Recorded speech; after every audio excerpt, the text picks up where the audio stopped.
What's up, everybody? Welcome to Coding with Chaim. In this week's video, we're going to be continuing to build our chat application that we started building last week. So in last week's video, we started using the Rooms API from Socket.io to kind of build this chat application that has different channels, as well as the ability to actually send messages directly to an individual user. So in last week's video, what we did was we built out the sort of back-end portion of this application. So in this video, what we're going to do is we're going to jump into the React part, or the client-side portion, which we're going to be using React for, and we're going to kind of build out the rest of the application and actually get it to work.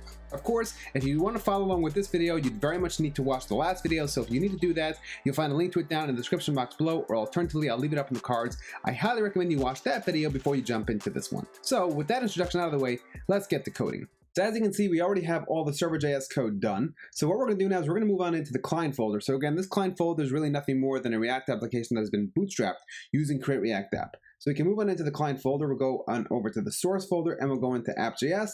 And this is pretty much where we are going to start. But before we actually get started, there's going to be two things we're going to want to install in our client-side code. Okay, so you're going to want to make sure that you have your terminal open, and you want to make sure that you point into the actual client folder. And then you're going to want to install Socket.io client and Immer, which, as you can see, I already have that up on screen. I'm saying yarn at Socket.io client and Immer. I'm going to hit enter and I'm going to let that install. All right, so now that that's installed successfully, we can actually start writing the actual code for the application. Okay, so the first thing that I've done so far is I've actually imported the stuff that we're going to need to import. So as you can see from React, I'm actually importing React, of course, useState, useRef, and useEffect. I'm also already importing form and chat, which are going to be two components that we're going to be building together soon, and they're going to be living in a folder called components. So you can already, if you want to, already create that folder called components, but we're going to get to that very soon anyway. And then, of course, I'm importing the IO from Socket.io client, and then I'm also importing Immer. Okay, so the next thing that I've done is I basically set up all the sort of initial states that this component is going to need. And it turns out that this is really going to be all the states for the entire application, because the sort of other components that this component will be rendering, in other words, the children of this component, will not actually be having their own state. They're all going to be driven based on the props that's going to be derived from this state that we just defined right over here. So as you can see, the first thing they're doing is we're setting up the username state.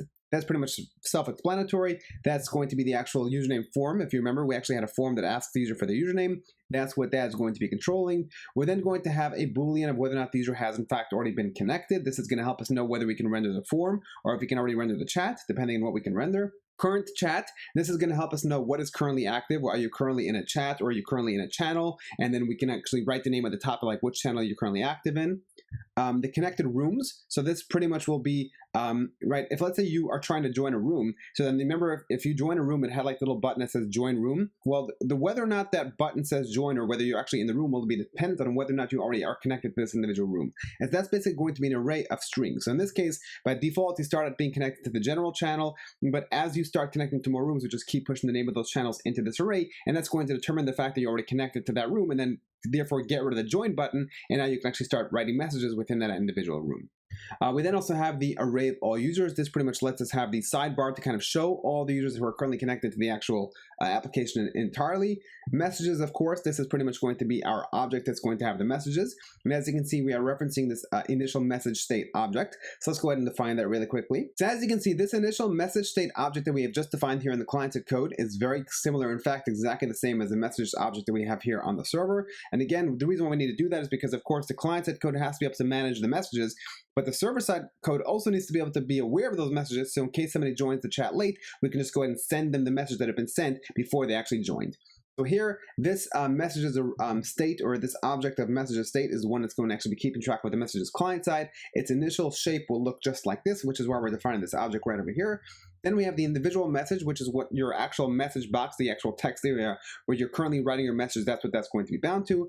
And then finally, we're defining a ref that's going to actually be housed in the actual Socket.io connected client, and we're going to be attaching that to that individual ref.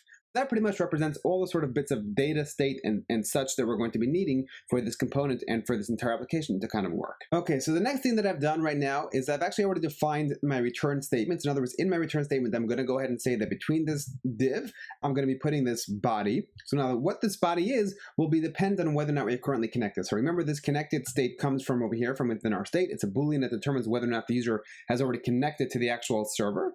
If they're connected, then we're going to go ahead and render the chat component. If they're not connected, we're going to go ahead and render the form component. So if we look at the actual chat component, one of the first things that you're going to notice is that it has this handle message change prop that is getting passed down to it, which references a function called handle message change. So let's go ahead and define that function really quickly. Okay, so here we now have the handle message change function, and all it is very simply it's a simple change handler that will receive the event object, and then we're going to go ahead and call the set message function that we're getting from state, simply passing in the ETA targeted value, and of course this is what's going to be bound to our text area. So as you're typing, this particular function is going to get called, update the state, and then you'll actually get to see what you're typing, and then we can kind of grab that message and go ahead and send it when you're ready to actually send it. Okay, so the next thing that we're seeing that our chat component is going to need in terms of functions is going to be the send message function, which is as of yet not defined. So let's go and define that now. Okay, so the send message function is a little bit more involved. So let's kind of walk through this line by line.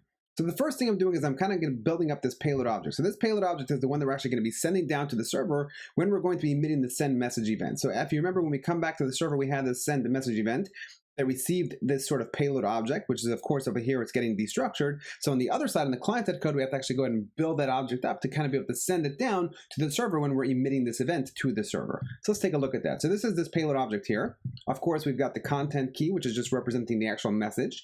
We've got two, which is going to be either the chat name or the receiver ID, depending on whether or not the current chat is a channel. So if it's a channel, then we're just going to go ahead and say that we're going to send in the chat name. If it's not a channel, then that means we're sending it to a direct recipient, in which case we need that particular person's socket ID. So that's going to be housed in receiver ID.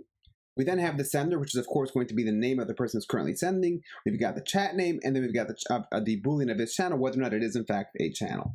Finally, we then go ahead and call the socket ref.current. So again, remember, we're basically going to be taking the actual socket that we're getting from the IO. So in other words, here, when we call IO.connect, we're going to be getting the actual socket back to it. So then we're going to attach that to socket ref. Of course, I haven't done that yet. But that means that here, when I already have the socket connected, I can go ahead and say socket ref.current. That emit, I can go ahead and call the emit method that exists on the socket client. And then I can go ahead and say send message, passing down the payload. Finally, once that's done, now I actually want to go ahead and build up my state to kind of be able to put the message into my state so that I can actually show the messages that have been sent on screen. So then that's what I'm doing over here. I'm basically saying const new messages is equal to immer. Now, of course, if you are not familiar with immer, I have a link to a video where I talk about immer. You can find a link to that down in the description box below. I would recommend that you watch that video in general, though it's not super important for right here. All you need to know is that basically I'm going to be passing in this messages object here to the first argument of immer, and then inside of this sort of callback to this immer function, I can go ahead and mutate my state as much as I like, but I'm guaranteed to make sure that this state is not actually getting mutated. Immer is going to make sure that it handles the immutability for me, and then what it's going to do is going to return this new messages object, which I can then pass to my set messages function that I'm getting from state, passing in this new messages object. And then state is going to update, the component's going to render, and it's going to do this all without me mutating state whatsoever. Okay, so the next thing that we're going to notice that the chat component needs in terms of functions to be defined is going to be this join room function. So let's go ahead and define that now. Okay, so here we have the join room function. As you can see, it will accept a room as an argument. And then what it's going to do is it's going to go ahead and call the immer function again, passing in the connected rooms that we get from state, which is pretty much just going to be an array. And then what it's going to do is it's going to actually take this new room that we're passing into the join room function, go ahead and pass it into our actual rooms array. And then here, the next thing we're going to do is we're simply going to call we're going to emit the join room event down to the actual server. So we're pretty much going to go ahead and say that we're going to be emitting the room, which room it is. Now, if you remember, when we're actually emitting the join room event, we're also passing along a callback function. So let's come back to the server really quickly. You see here, when we emit the join room event, we're passing along a room name as well as a callback. And then what's really neat about this is that the actual server-side code is going to go ahead and call a client-side function. So in other words, a server-side code will invoke a function that's been defined client-side. And I kind of went over this all last week, and I was very excited about this, and I still am very excited about this. So now we come back to our client-side code. We can actually go and see the client-side function that's going to be getting invoked by the server. So when I'm emitting the join room event, you'll see I'm passing in the room, but then I'm also passing in this function. This function will be a function that will receive the messages as an argument. It's then going to go ahead and call a function room join callback, which is as of yet not been defined. And then this room join callback is going to actually go ahead and take these messages that we just got back from the server, as well as the actual room that's been passed into the join room function. And then it's going to do some magic, and we're going to soon see what it's actually doing. Finally, we're going to go ahead and call the set connected rooms function that we're getting back from state. And then we're just going to go ahead and pass in the new array of new connected rooms, which right now will be general, plus whatever room we just joined, let's say random or jokes or whatever. Since we've actually seen that we're using this function called room join callback, let's go ahead and define that and see what it actually does. Okay, so here we now see the room join callback. It's going to be accepting the incoming messages as well as the actual room.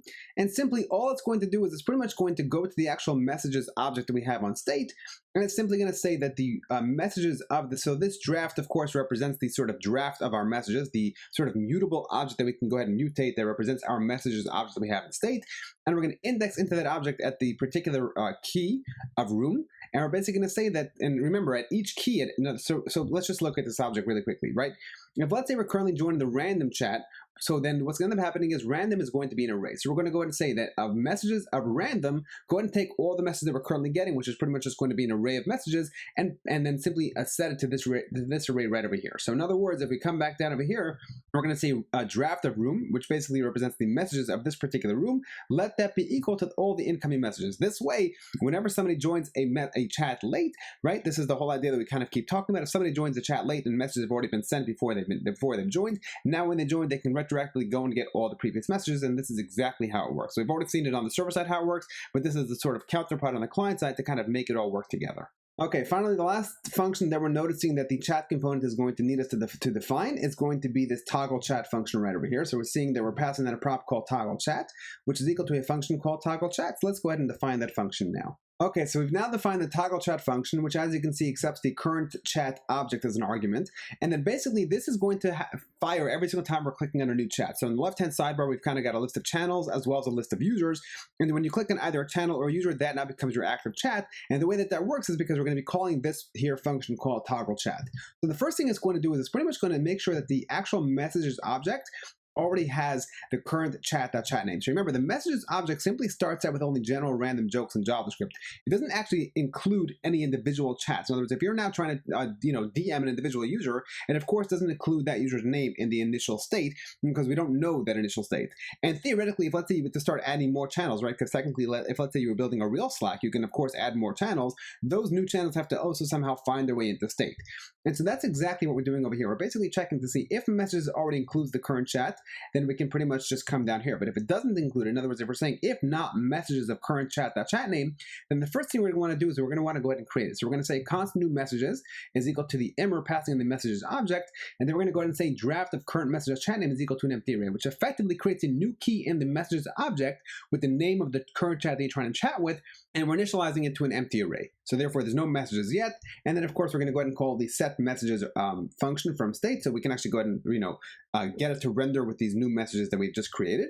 And then, of course, we're then going to go ahead and call the set current chat with the actual current chat. So set current chat is going to get called regardless. All of this is only going to happen if we don't yet have this particular key in our messages object, which basically means we're trying to go ahead and create a new chat. In our example, this is going to happen when we're actually clicking on a person instead of clicking on a channel. Because if we're clicking on a channel, all the channels have already been predefined. They already exist in state. But an individual person's name that now wants to become your chat, that you're now trying to create a chat out of that of course doesn't exist within state yet. So we have to go and click on an individual name, go ahead and pass in the current chat, and then put it into our actual state of messages object. Okay, so we basically handled all of the actual functions that are going to be getting passed down to the chat component. Let's now go ahead and take a look at the actual form component. So as you can see, the form component is simply accepting two functions. One of them is going to be a function called handle change, and then a function that's going to be called connect. So let's first take a look at the handle change function. Okay, so the handle change function is of course very simple. All it's going to do is it's going to once again accept the event object as an argument. Then we're going to simply go ahead and call the set username function that we're getting from state, passing an e targeted value, and this is of course going to allow us to update the username in the actual input. So if you remember, when you first joined the actual application, you're not connected yet, you're being met with a form to kind of enter your username. That input box is going to be bound to state. It's going to be bound to the username state. In order to go ahead and update that username state, we're going to be calling this set username function, which is wrapped inside of this handle change that we're passing to the actual input. So every single time we type into the input, this change handler is going to fire, calling our set username, passing an targeted value, and then the username is going to get updated. Finally, we have the actual connect function that we're passing to the form. So let's go ahead and see what that looks like. Okay, so we have the actual connect function now defined. Let's take a look at what this is doing. So the first thing you'll notice is it's actually going to go ahead and set connected to true. So this will basically take this connected bit of state that we have here and then turn it to true, which will now go ahead and render the chat component as opposed to the actual form component because we're now currently connected. We're then going to go ahead and say io.connect. This is going to return a newly connected client or socket client and then we're going to attach it to our socket ref. We're then going to go ahead and emit the join server event. passing down the username. So let's take a look at what that does down in the actual server-side code. So we have this event that we're listening out for called join server, which will accept a username. We're then going to go ahead and build up this user object, and then we're going to push this into our users array, and then we're going to take this entire users array and we send it back to the client. That's going to allow us to kind of render the actual list of users on the left-hand side. So that's all getting kicked off by us emitting this join server event, passing in the actual username. We're then going to go ahead and once again emit the join room event, and we're just going to join the general. So by default, when you actually join the chat, so in other words, you've just entered your name in the actual form box where you're actually being asked for your username. You connect. By default, the first room that you're connecting to is going to be general. That's happening right over here. And then of course we've got that callback function that we're passing to the join room event. And in this case, we're just passing in the messages that have already been sent to the general chat. And now we're setting up two event handlers. The first one is going to be the new user. In this case, we're going to be getting the all users that have been passed back. So again, it flows a little something like this. You actually hit the join server event, passing in the username. The server will then respond with the new user event, passing back all the users, which you can then take that array of users, pass and set it to the set all users function that we get back from state. That's going to allow us to then see all the users on the left-hand side of the sidebar. Okay, and finally, the last thing that we're going to be doing inside of our connect function is going to be listening out for this new message event, which is going to be giving us this object that's going to contain the content, the sender, and then the chat name. And then what we're going to do is inside of our set messages function that we're getting from state, we're going to be defining a function. So when you're calling set state, you can either just pass in an actual bit of state directly, or you can pass in sort of an update function. This is called functional set state. So we're passing an update function to our set state, and that function will be receiving the messages, the sort of previous messages as an argument. And then within this function, we can now go ahead and build up our messages object.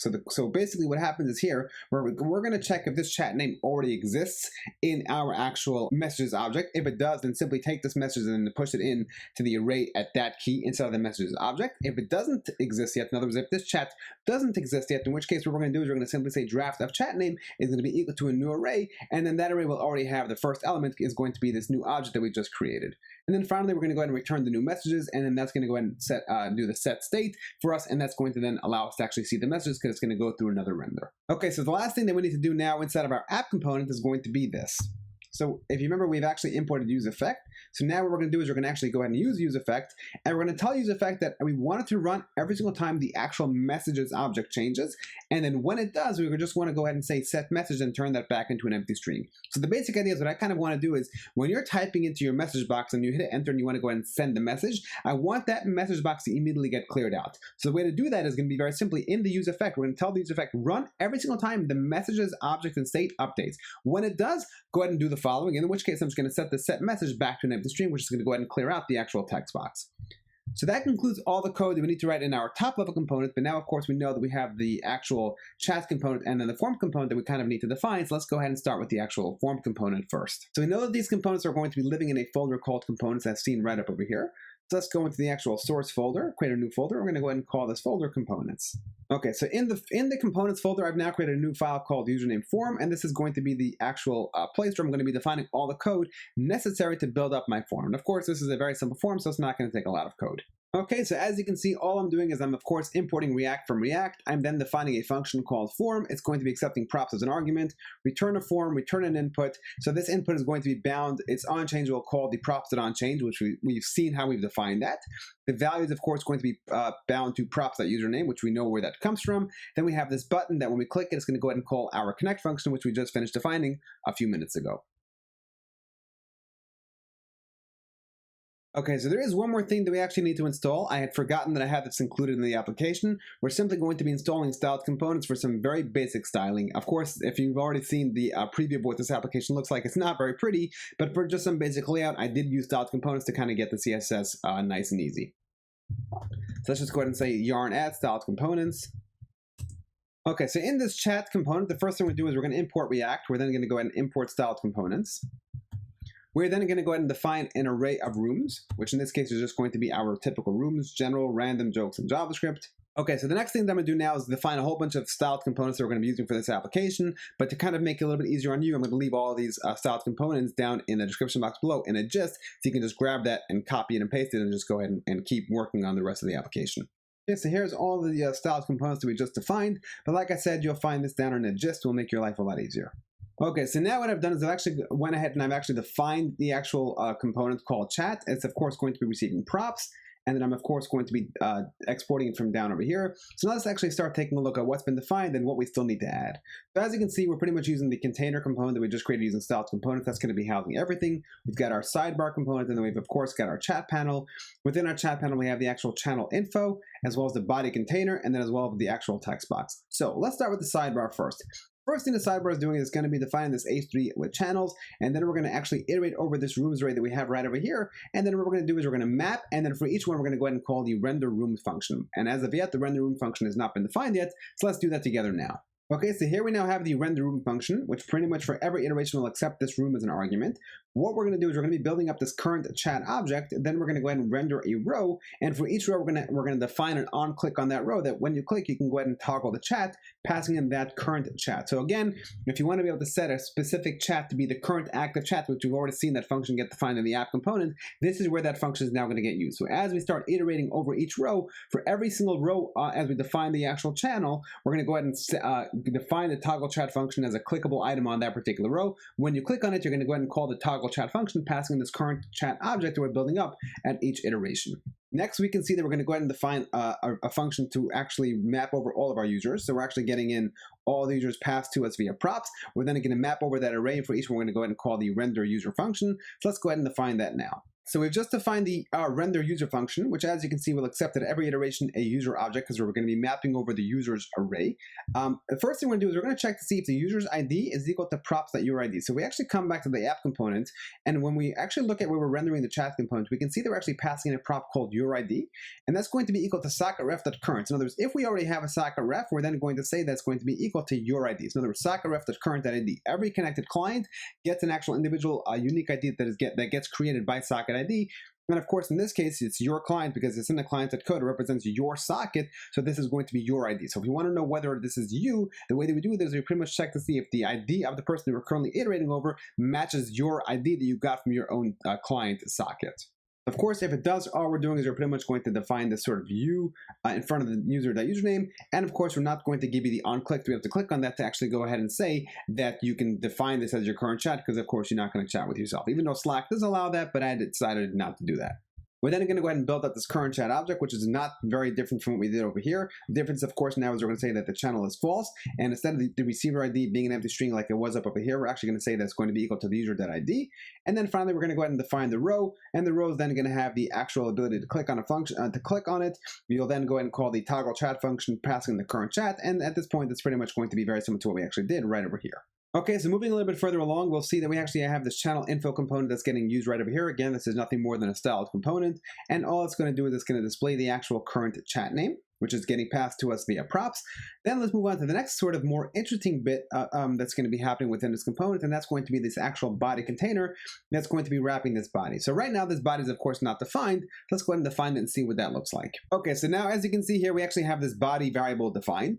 Now the body variable can either be equal to this messages component here that's going to be iterating over the messages that we're getting from the component's props. In other words, the app component will send down an array of messages down to the actual chat component, and then it's going to go ahead and render those messages, and we'll very soon see what the actual render messages looks like. It's going to be pretty straightforward, but that's going to be either one thing that the body can be, or alternatively, the other thing that it can be is it can be a button that when you click on it will allow you to actually go ahead and join the room. So of course, the question here now becomes, am I showing you messages or am I showing you a button to go ahead and join the room? And of course, that's going to depend on whether or not you've already joined the room or if not. If you've already joined the room, then very simply, that's exactly what I'm going to show you. I'm going to show you the messages that already exist within that room. But on the other side, if you haven't yet joined the room, then the idea basically is to kind of give you an ability, which is going to be this button to go ahead and join the room. But the caveat here is we only have this sort of logic when you're trying to join a channel, because a channel has the concept of actually joining. A direct message doesn't actually have a sort of concept of joining, in which case, if your current chat that you're trying to talk to right now is a channel, then automatically we're just going to go ahead and send you to the actual messages, and there's no need to kind of show you the button to join. And that's exactly what we're saying right over here. We're saying if not, props at current chat that is channel. If it's not a channel, that means you're actually talking to somebody directly right now. Automatically, we don't even have to go to the or. We know that we can just show you this right over here.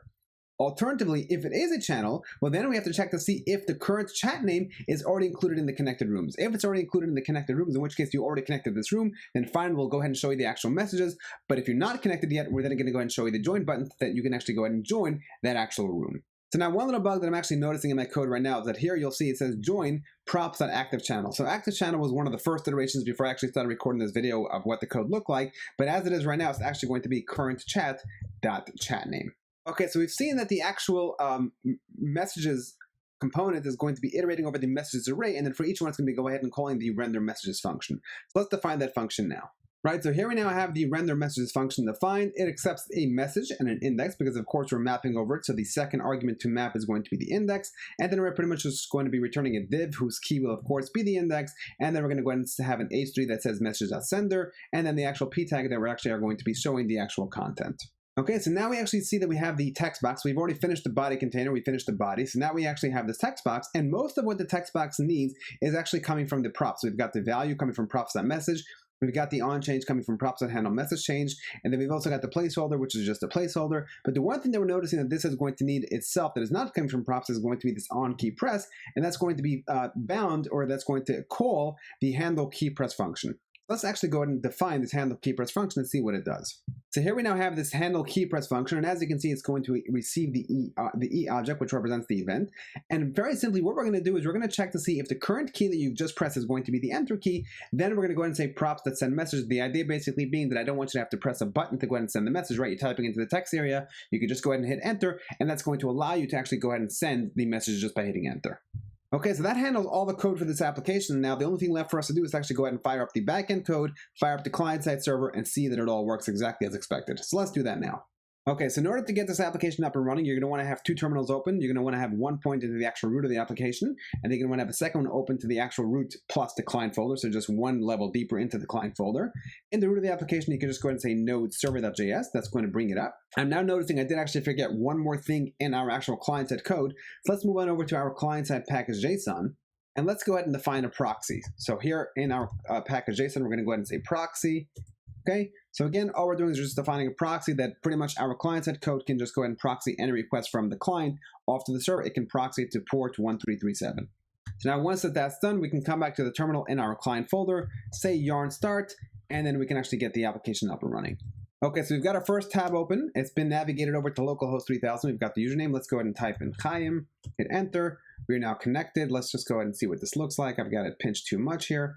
Okay, so far we see that Chaim has joined. We've got the four channels there. Let's open up a new tab. Here we're going to go ahead and say that Jane has joined, and now we see that we've got both Chaim and Jane. So let's go ahead and type something from Jane's tab in the general chat. Hit hi. Come back here to Chaim's tab, and we see that we've got a message from Jane that says hi. Chaim will say hey. And then we'll come back to this tab and we'll see that we actually have hey. And so it looks like the actual application is working exactly as it is expected. So that does it for this video. Hope you enjoyed it. I hope you found it useful. If you did, drop a like, subscribe, and I'll see you next week in another video. Perfect.